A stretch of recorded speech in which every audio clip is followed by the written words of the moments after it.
है guys, welcome back to Indira education centre.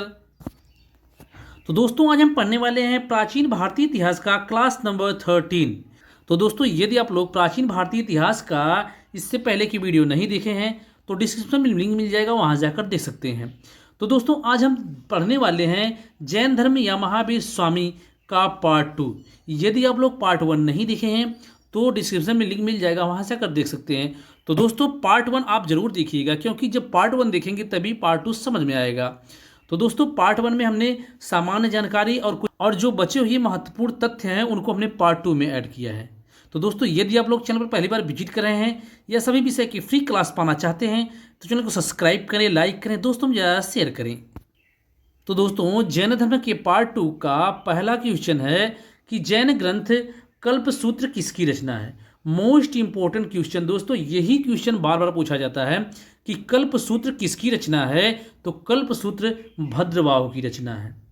दोस्तों यदि बात की जाए कि कल्पसूत्र जो भद्रबाहु की रचना है, इसमें किस चीज़ का वर्णन किया गया है, किस चीज़ का उल्लेख किया गया है, तो इसमें जैन धर्म के प्रारंभिक इतिहास का उल्लेख किया गया है। भगवती सूत्र में किसका उल्लेख किया गया है, तो भगवती सूत्र जो है उसमें महावीर स्वामी एवं अन्य ऋषियों के जीवन चरित्र का वर्णन है। महावीर स्वामी और अन्य जो ऋषि थे उनके जीवन चरित्र का वर्णन किसमें किया गया है, तो वह है भगवती सूत्र। जैन धर्म की प्रथम संगीत का आयोजन कब और कहाँ हुआ था।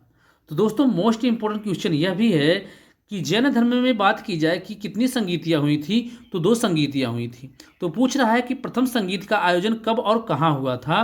तो यदि बात की जाए कि प्रथम संगीत का आयोजन तो 300 ईसा पूर्व या कहीं कहीं आपको 322 ईसा पूर्व भी देखने को मिलेगा। तो दोस्तों ऑप्शन में दोनों नहीं साथ देगा तो एक ही देगा, या तो 300 देगा या तो 322 ईसा पूर्व देगा। तो जो आपको दिखे वही आप सही कर देना। तो दोस्तों यदि बात की जाए कि जो प्रथम संगीत का आयोजन कहाँ हुआ था, तो वह पाटलिपुत्र, जिसको हम वर्तमान में पटना के नाम से जानते हैं, और इसके अध्यक्ष थे वो स्थूल भद्र। तो यदि बात की जाए कि प्रथम संगीत के दौरान मुख्य घटना क्या हुई थी, तो उस संगीत के दौरान जैन धर्म 2 भागों में बट गया था, श्वेतांबर और दिगंबर में। तो दोस्तों हमने पार्ट 1 में बताया था कि श्वेतांबर जो श्वेत वस्त्र धारण करते हैं और इसके संस्थापक स्थूलभद्र थे, जबकि दिगंबर जो वस्त्रों का परित्याग करते हैं और इसके जो संस्थापक हैं वह हैं भद्रबाहु। जैन धर्म की द्वितीय संगीत का आयोजन कब और कहाँ हुआ था। तो दोस्तों पूछ रहा है कि जैन धर्म की द्वितीय संगीत का आयोजन कब और कहाँ हुआ था। तो जैन धर्म की द्वितीय संगीत का आयोजन 512 ईसा पूर्व बल्लभी गुजरात में हुआ था। इसके अध्यक्ष क्षमा श्रवण थे। कौन थे? क्षमा श्रवण। यदि मुख्य घटना या मुख्य कार्य की बात की जाए तो जैन ग्रंथों को लिपिबद्ध किया गया था। इस जैन संगीत के दौरान जैन ग्रंथ जितने भी थे उनको लिपिबद्ध किया गया था। खजुराहों के जैन मंदिरों का निर्माण किसके द्वारा किया गया था। तो खजुराहों के जैन मंदिरों का निर्माण चंदेल शासकों द्वारा किया गया था। मोस्ट इंपॉर्टेंट क्वेश्चन यह भी है दोस्तों, बार बार पूछा जाता है, तो इसे भी आप ध्यान में रखिएगा। दिलवाड़ा का जैन मंदिर कहाँ स्थित है। तो दिलवाड़ा का जैन मंदिर माउंट आबू राजस्थान में स्थित है। यदि बात की जाए कि दिलवाड़ा का जो जैन मंदिर है इसका निर्माण किसने कराया था, तो इसका निर्माण सोलंकी शासक विमल शाह ने कराया था। किसने कराया था? तो विमल शाह ने। गोमतेश्वर की मूर्ति या इसी को हम बाहुबली की मूर्ति के नाम से जानते हैं, इसका निर्माण कहाँ और किसके द्वारा कराया गया। तो दोस्तों जो बाहुबली की मूर्ति है या गोमतेश्वर की मूर्ति है यह श्रवणबेलगोला कर्नाटक में स्थित है, और इसका निर्माण गंग वंश के मंत्री चामुंड राय ने कराया था। तो किसने कराया था? चामुंड राय ने कराया था। और स्थित कहाँ है? तो श्रवणबेलगोला कर्नाटक में। तो कायोत्सर्ग मुद्रा में है।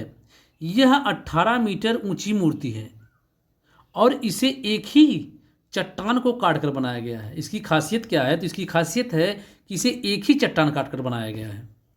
जैन साहित्य के प्रमुख भाग कौन कौन से हैं। तो दोस्तों जो जैन साहित्य है इसके भाग को देख लेते हैं। तो पहला है आपका अंग। अंग कितने हैं? आपके 12 हैं। इसे ध्यान रखिएगा, कितने हैं? 12 हैं। यदि बात की जाए कि इसमें किस चीज़ का वर्णन किया गया है, तो जैन सिद्धांतों का वर्णन किया गया है।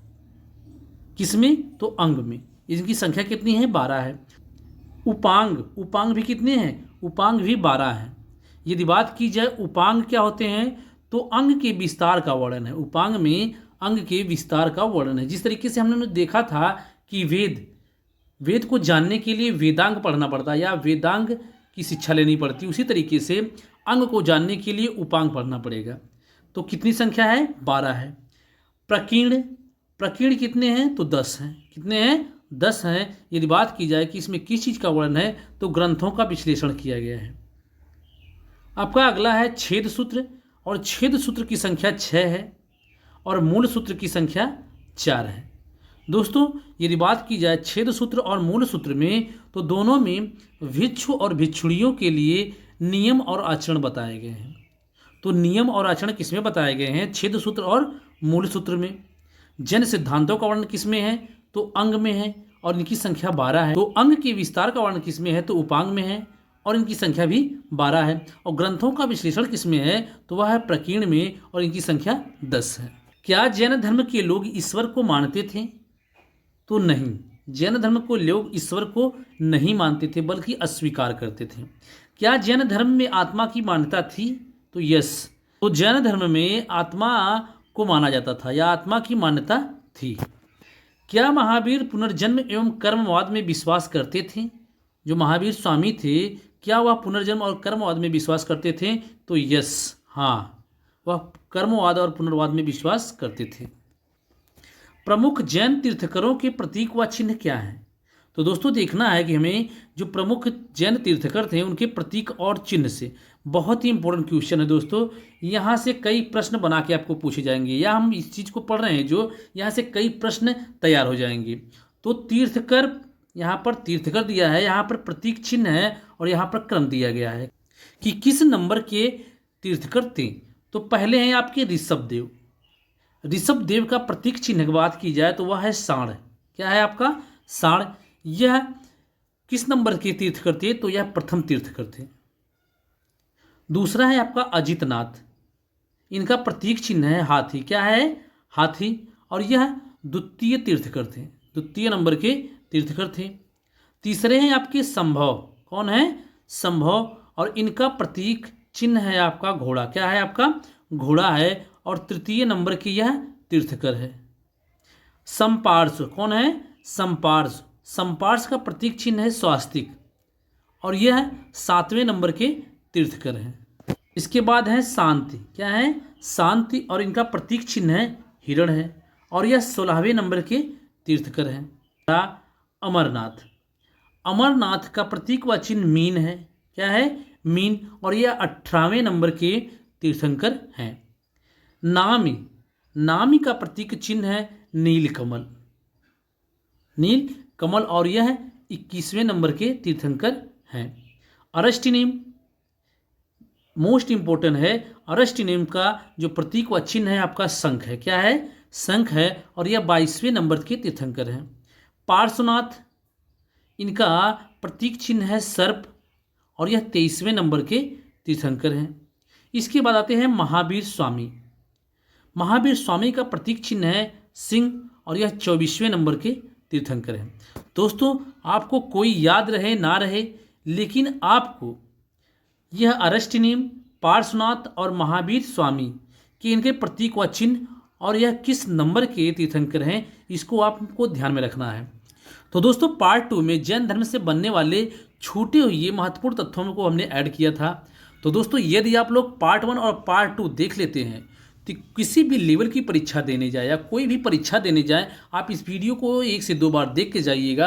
आपको जैन धर्म से बनने वाले प्रश्नों में से एक भी प्रश्न नहीं छूटेगा, यह मेरी गारंटी है। तो दोस्तों यदि आप लोग इसी तरीके से सभी विषय की फ्री क्लास पाना चाहते हैं तो चैनल को सब्सक्राइब करें, लाइक करें, दोस्तों ज़्यादा शेयर करें। दोस्तों आप लोग शेयर करते हैं, लाइक करते हैं तो हमें एक मोटिवेशन मिलता है और जिससे हम मोटिवेट होकर आप लोगों के लिए अच्छी अच्छी वीडियो लाते हैं या महत्वपूर्ण तथ्यों को ऐड करके हम वीडियो बनाते हैं। तो दोस्तों कल फिर मिलेंगे नेक्स्ट वीडियो के साथ। जय हिंद, वंदे मातरम।